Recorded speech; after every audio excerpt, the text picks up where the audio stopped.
It's the most wonderful day of the year. Hey, everybody, my name is Frank Katakria, and obviously, we're all watching the draft at home because of the global situation. Like and subscribe, hate, and comment. Some quick predictions about the first round, and some changes that'll probably happen in calculus when they want to think about future picks. So, real quick, Bengals, of course, have the first pick. They can't screw this up, right? They're going to pick Joe Burrow. There's like a 90, 80, 50.1% chance that they pick Joe Burrow. After that, Skins are going to take Chase Young.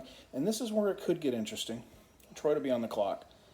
Okada from OSU is out there, but, they could really use Tua or Hubert if they go with a quarterback. One, to make the fourth pick even more interesting, and I'll get to that in a second.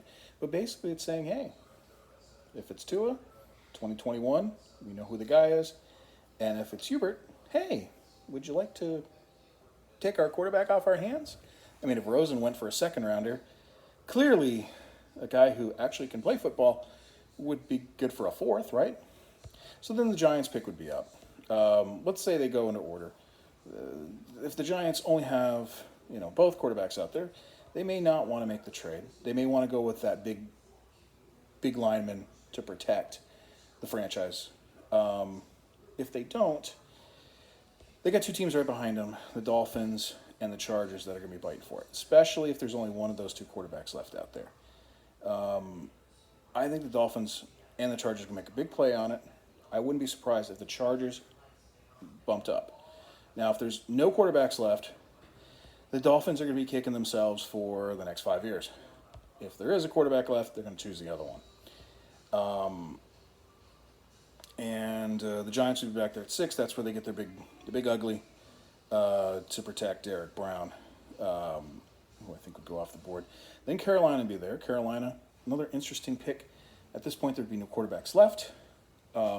They probably would want to go with the next best available lineman, would be Tristan Wirfs.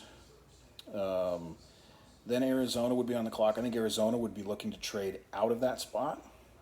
The Jags would be available, possibly to move up if they wanted to get the best defensive back out of the board. I do think, though, that they will trade down with the Jets. The Jets want DC, and there's going to be CD, wide receiver, and I think they would go up and get him. And then to round it out, Jacksonville would get their defensive back. The Browns would go with Dredrick Willis. With the trade down, I think you are going to be looking at Mike Becton as an lineman there from Louisville. And then the Raiders would be on the board, and I think they would go with Henry Ruggs. Now, why future picks are going to be a little bit different?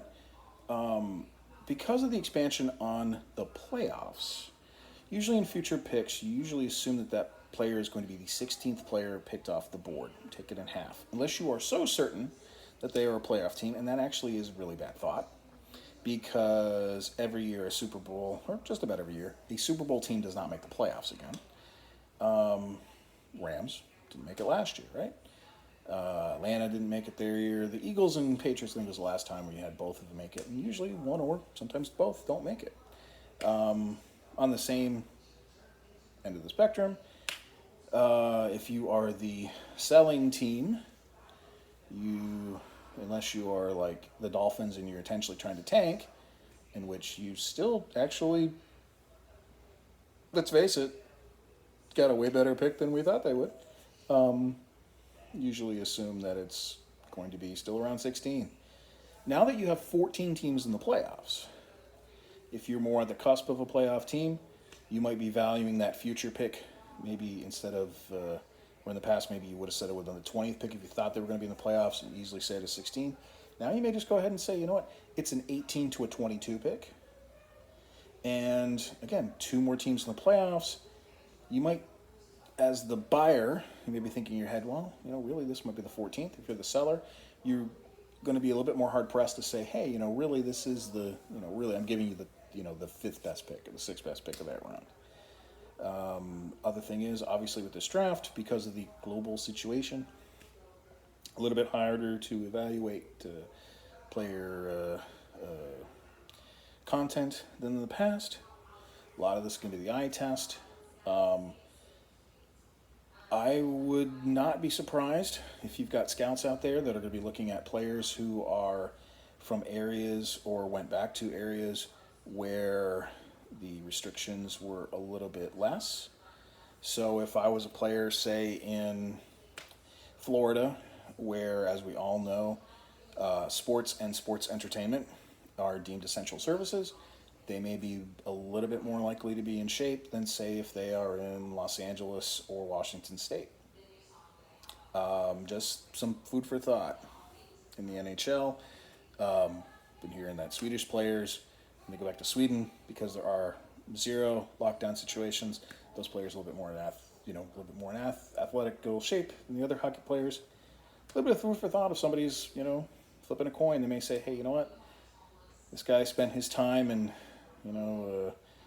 Oklahoma or North Dakota, and hey, they didn't have any shutdown at all. So, like and subscribe, hate and comment, and the 3rd and 4th picks are going to be could be gangbusters of a lot of hot action.